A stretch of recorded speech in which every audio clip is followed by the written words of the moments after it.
Menteri Luar Negeri Belanda mundur cantik, ya kan? Atau mundur dari lari dari kenyataan, ya kan? Gimana? Menyoal mundurnya Menteri Luar Negeri Belanda dan muka tebalnya pejabat di Konoha. Dunia perpolitikan demokrasi ala Yunani Barat, Yunani kuno, memang penuh drama, penuh intrik, dagelan, topak humor, lebih seru daripada sinetron. Subscribe media-media Islam daripada kita subscribe media-media maksiat.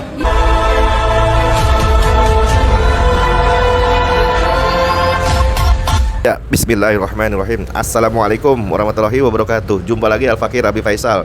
Pada kesempatan hari ini saudara, Senin 25 Agustus 2025. Bagaimana keadaan saudara dan keluarganya? Semuanya sehat ya? Sehat, mulia, barokah, amin. Allahumma amin.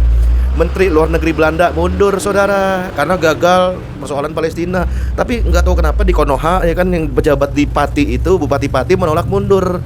Jadi kebolak-balik nih jadinya. Menteri Luar Negeri Belanda mundur cantik, ya kan? Atau mundur dari lari dari kenyataan, ya kan? Gimana? Menyoal mundurnya Menteri Luar Negeri Belanda dan muka tebalnya pejabat di Konoha. Dunia perpolitikan demokrasi ala Yunani Barat, Yunani kuno, memang penuh drama, penuh intrik, dagelan, topak humor, lebih seru daripada sinetron azab di Indosiar. Kali ini panggung seliwara global dikejutkan dengan mundurnya Menteri Luar Negeri Belanda. Alasannya karena gagal bela Palestina. Tapi coba mari kita lihat dari sisi yang lebih lucu lagi, lebih nyeleneh. Mungkin saja Menteri Luar Negeri Belanda ini lelah menghadapi kenyataan, bisa jadi bahwa konflik Palestina itu lebih rumit daripada di Konoha. Iuran BPJS, ya kan, BPJS rugi tapi malah naik terus, ya kan. Iuran BPJS di Konoha, ya kan, rumit, ya kan. Atau jangan-jangan Menteri Luar Negeri Belanda ini adalah pecinta Son Horek, ya kan, pecinta Son Horek di Jawa Timur, ya kan, yang lebih khawatir Son Horek nanti dipatwain haram gitu kan. Ya apapun asal-asalnya daripada Menteri Luar Negeri Belanda, jelas mundurnya beliau adalah sebuah ironi, sebuah anomali di tengah krisis kemanusiaan di Gaza yang semakin parah.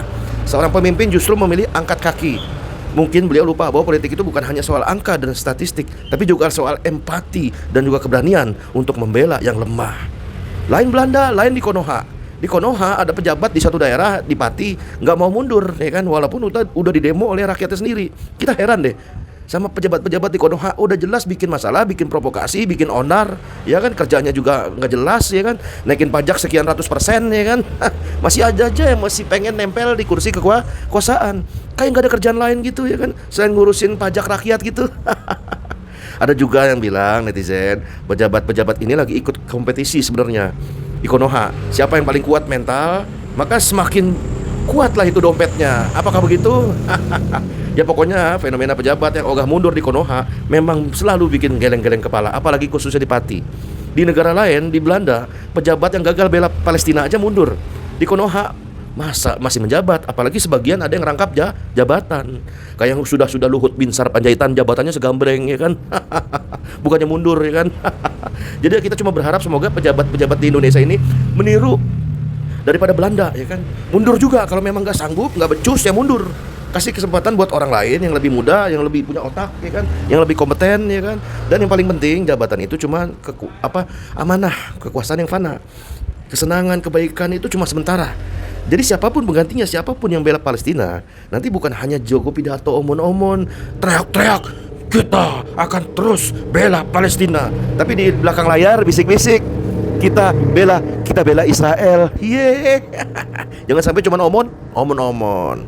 Hal ini semakin meyakinkan kepada kita saudara bahwa untuk membela Palestina, membela kaum yang lemah, membela saudara kita di Gaza membutuhkan pemimpin yang kuat dan sistem yang kuat.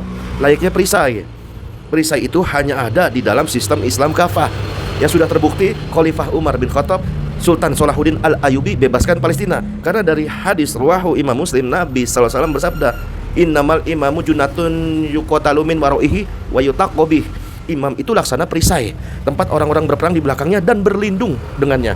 Sungguh seorang perisai ini yang melindungi dan membela umat Islam. Nah, perisainya nggak ada satupun perisai yang ada di dunia Islam untuk bela Palestina, nggak ada. Bahkan perisai yang model dalam tanda kutip orang kafir pun, Menteri Luar Negeri Belanda, malah mundur.